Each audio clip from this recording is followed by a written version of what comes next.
Bonjour à toutes et à tous, bienvenue dans Spycast, le podcast des sapeurs-pompiers des Yvelines. Spycast, une nouvelle façon de découvrir l'univers des sapeurs-pompiers. Cette semaine, je pars à la rencontre de Pascaline qui va nous raconter quel est son rôle en tant que référente mixité au sein des sapeurs-pompiers des Yvelines.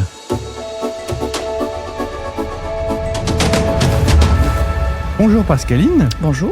Aujourd'hui, je viens à ta rencontre pour parler d'un sujet assez nouveau, notamment dans le milieu des sapeurs-pompiers. Mais tout d'abord, je vais essayer de te présenter avant de parler du sujet du jour. Donc, tu fais un parcours scolaire qui t'emmène jusqu'à avoir une licence en sciences, technologies, santé, sécurité des biens et des personnes en 2015 à l'université de Poitiers. C'est bien ça ? C'est ça, même si c'est une formation que j'ai faite Après. D'accord. Tu rentres chez les sapeurs-pompiers en Charente en mars 2004. Charente-Maritime, pardon. Et ensuite, tu rejoins les sapeurs-pompiers des Yvelines en tant qu'opératrice au centre de traitement de l'alerte en avril 2009. C'est ça. Et tu passes le concours d'officier de sapeurs-pompiers en décembre 2011. Exactement. Pour l'instant, j'ai tout bon. Ouais, et tout ça sur Internet. Oui, tout ça sur Internet, c'est l'avantage. Hein. Alors, j'ai pas tout eu, il a fallu que je recoupe un peu, ça n'a pas toujours été simple. Et aujourd'hui, tu es adjointe au chef du groupement formation, chef du service gestion administrative et logistique au sein de l'école départementale des sapeurs-pompiers des Yvelines. Tout est exact. Alors, normalement, si je me trompe pas, tu as 45 ans. Ah non, mais ça, faut pas le dire. Et tu es commandante de sapeurs-pompiers professionnels. Oui. Ce qui est intéressant quand j'ai lu ton parcours, c'est que depuis janvier 2019, tu es référente égalité mixité. Alors, on va rentrer dans le vif du sujet tout de suite. Hein. Qu'est-ce que c'est que le référent égalité femmes-hommes au sein d'une corporation comme les sapeurs-pompiers ? Alors, donc là, tu fais référence, en fait, effectivement, à une mission qui m'était donnée avant celle d'aujourd'hui. D'accord. Et ma mission d'aujourd'hui fait continuité avec le référent égalité femmes-hommes. Donc, si tu veux bien, on va reprendre ma dénomination d'aujourd'hui. Bien sûr. Qui est exactement référent mixité et lutte contre les discriminations. Ah d'accord, ok. Voilà, donc ça c'est la dénomination réglementaire, qui suit le texte, qui suit un décret d'application, issu de la loi Matras. Ah, ça vient de la loi Matras. Tout à fait. Donc du coup, qu'est-ce que c'est ? Qu'est-ce que c'est que le référent mixité et lutte contre les discriminations ? Alors, il a plusieurs missions, donc au sein de l'établissement public. Ok. Et notamment, on va dire, trois volets distincts, qui est l'information et la réalisation d'actions de sensibilisation des agents et des sapeurs-pompiers. D'accord. Il y a aussi un aspect conseil aux agents et aux sapeurs-pompiers. Et après, alors ça c'est plus formel aussi, mais un état des lieux, en fait, de l'égalité professionnelle et des politiques de promotion et de diversité au sein de l'établissement. Alors quel est ton rôle, toi, exactement, là-dedans, dans toutes ces missions-là ? On a mis en place, alors je dis on, parce que je suis pas toute seule. T'es la référente, mais t'es entourée de pas mal de personnes. Je suis entourée de collègues et qui m'aident bien, parce que sinon toute seule, c'est compliqué. Okay. L'idée, parce que vraiment, voilà, là, je suis en train d'essayer de construire, en fait, cette mission-là. D'accord. Donc, l'idée, c'est vraiment d'avoir, dans un objectif, c'est d'avoir un réseau après. Un réseau formé qui soit sur tout le territoire du SDIS pour ensuite donner ces conseils, ces informations et ces sensibilisations. Donc ça, c'est quelque chose que j'aimerais vraiment mettre en place et déployer, avec aussi un objectif pour justement construire et supporter cette mission, c'est un plan d'action. Alors, as-tu un exemple concret de ça, justement ? Si on prend un exemple concret, donc c'est la logistique et technique, avec les EPI, donc, qui ont permis d'avoir des tenues vestimentaires adaptées aux femmes. D'accord, parce qu'avant, elle mettait des tenues qui étaient... des tenues d'hommes. Ouais. C'est comme si je te demandais d'aller acheter un pantalon dans le rayon des femmes. Je sais pas comment tu réagirais. Mais voilà, c'est pour donner un exemple, c'est surtout un comparatif. qu'elle devait pas être bien à l'aise dedans, finalement. Non, mais c'est ça, voilà. Donc ça, c'est une mesure concrète que vous avez réussi à mettre en place. Alors oui, ça a été vraiment poussé par la direction. Donc au final, j'ai pas eu grand-chose à faire. Dans la gendarmerie, 21,6% des effectifs sont des femmes.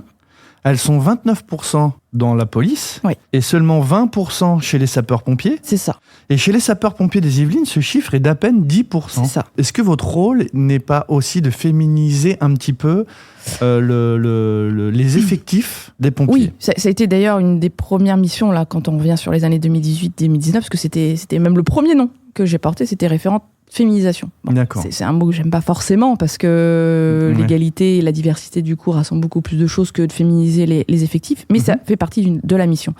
Parce que comme tu l'as souligné, les chiffres sont bas. Donc il y a un vrai travail de féminiser les effectifs. Et donc pour ça, il y a plusieurs leviers. plusieurs choses qui sont possibles, qui sont en cours. D'accord. Mais oui, c'est long pour faire augmenter ce chiffre. Sachant que ce chiffre, tu peux même encore le baisser si tu fais le focus sur les sapeurs-pompiers professionnels, où là, tu descends à moins de 5%. Et dans ces 5%, il y en a quand même pas mal qui sont dans des fonctions de commandement. Hein. T'en es l'un des plus bels exemples. Oui, mais si tu le rajoutes, si tu le mets au pourcentage... ça fait pas beaucoup. On est encore sous les 5%. Mais oui, on en est quand même quelques-unes. Est-ce que les missions différenciées ne font pas partie des choses qui font qu'on pourrait un peu plus féminiser la profession de sapeur-pompier ? Alors, oui, bien sûr que l'engagement différencié va attirer des profils peut-être plus féminins. Alors, je rappelle ce que c'est les profils différenciés. Oui. C'est les pompiers qui ne font que des missions de secours à personne et qui ne font pas d'incendie. C'est ça. Alors, donc oui, c'est un moyen d'attirer certains profils, les profils féminins, même si je ne veux pas réduire en fait la mission SUAP à égale femme. Oui, voilà. parce qu'il y a beaucoup d'hommes qui font. Il y a beaucoup d'hommes qui font ça aussi, hein, qui font que de la mission différenciée. C'est ça. Quelles sont les barrières pour toi qui empêchent les femmes de vouloir venir chez les sapeurs-pompiers ? Alors, beaucoup de choses. Rentrons dans le vif du sujet. Alors, pourquoi ? Je pense que déjà, on a une image peut-être à déconstruire des sapeurs-pompiers. Cette image très stéréotypée de l'homme musclé, fort. Ce qui n'est pas toujours le cas. Hein. Mais, c'est bien pour ça qu'on parle de stéréotype. Parce que oui, c'est bien sûr pas toujours le cas. Mais déjà, cette image-là, pour les femmes, forcément, ça met un frein. D'accord. De se dire, de toute façon, il faut être un homme costaud avec des gros muscles pour arriver, pour être sapeur-pompier. Donc, c'est cette image qu'il faut déconstruire. Donc, ça passe par la communication, ça passe...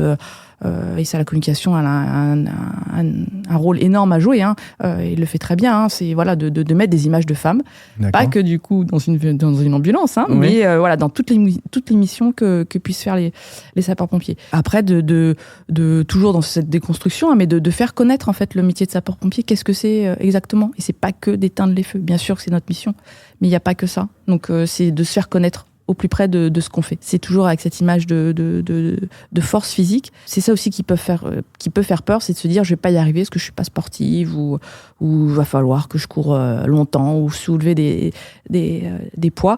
Donc ça aussi, c'est à faire connaître que voilà les barèmes. Oui, il y a des barèmes, il y a des minima à avoir, mais que c'est complètement atteignable. Qui sont les mêmes pour les hommes et les femmes. Oui, mais qui sont complètement atteignables, bien sûr, avec un entraînement. Je dis pas que voilà, mais voilà que la femme qui est un petit peu sportive ou qui veut s'y mettre, qui veut s'entraîner, c'est complètement atteignable. Est-ce que tu as des rapports avec d'autres référents mixité dans d'autres corporations, police ou gendarmerie, ou est-ce que vous discutez un petit peu entre vous, savoir comment ça se passe ailleurs ? Oui, heureusement, parce que les réseaux gendarmerie et police sont constitués déjà depuis plus longtemps que nous. Ouais.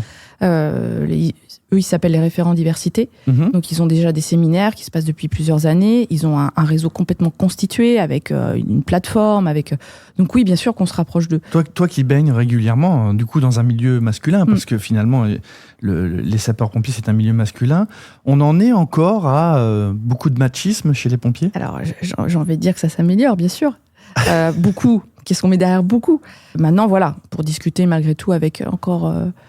plusieurs femmes, il y a encore des choses qui se disent, qui se font, qui sont pas entendables. J'ai une question aussi. Est-ce qu'une femme à grade égal à celui d'un homme avance aussi vite que son homologue masculin ? Alors, on est dans la fonction publique. Oui. Donc déjà, c'est très cadré. C'est très cadré. Oui. Donc on a des grilles, on a des années d'ancienneté. Donc déjà, les salaires, c'est les mêmes. Donc les salaires, c'est les mêmes. Tout à l'heure, on a parlé de la gendarmerie. Vous avez des actions communes.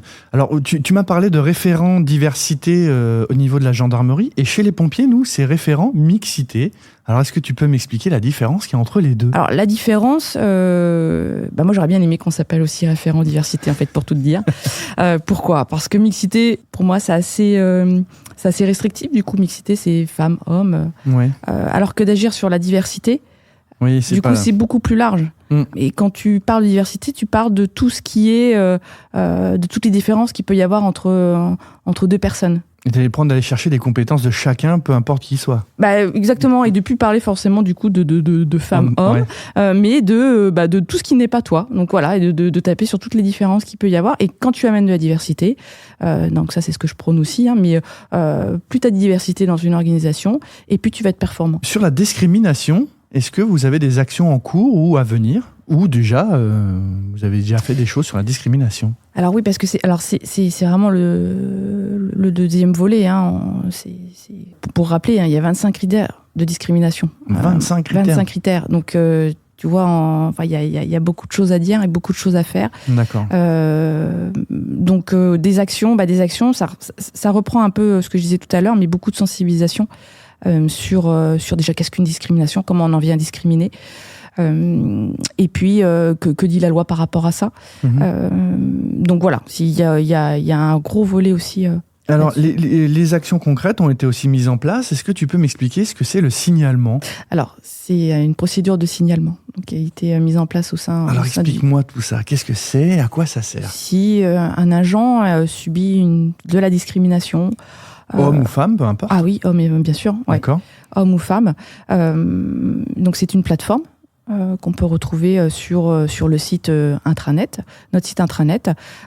Et donc là, en fait, l'agent décrit ce qu'il a subi. D'accord. Et cette cellule, en fait, ce message on va directement sous format de messagerie. Mais et c'est toi qui centralise tous Non, c'est pas moi. Non, moi, je suis en dehors de cette cellule. Toi, tu as mis en place toute cette cellule. Non, alors c'est un groupe de travail qui a été mis en place.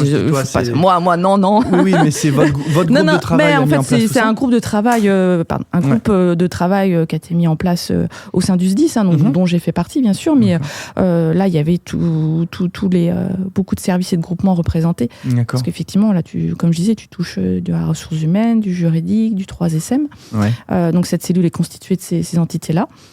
Et donc après, voilà, cette cellule prend en compte ce signalement et revient vers l'agent. Écoute, Pascaline, je te remercie. Merci d'avoir pris en compte et d'avoir parlé de ça. Ouais, non, merci pour l'invitation et de pouvoir parler effectivement de ce sujet. C'est moi qui te remercie. Ça sort un petit peu du cadre. C'est important de parler de ça. Merci à toi. Et puis je te dis à bientôt sur une autre intervention. Peut-être. Merci d'avoir écouté Spycast. Retrouvez l'intégralité de nos podcasts sur toutes les plateformes de streaming audio gratuitement.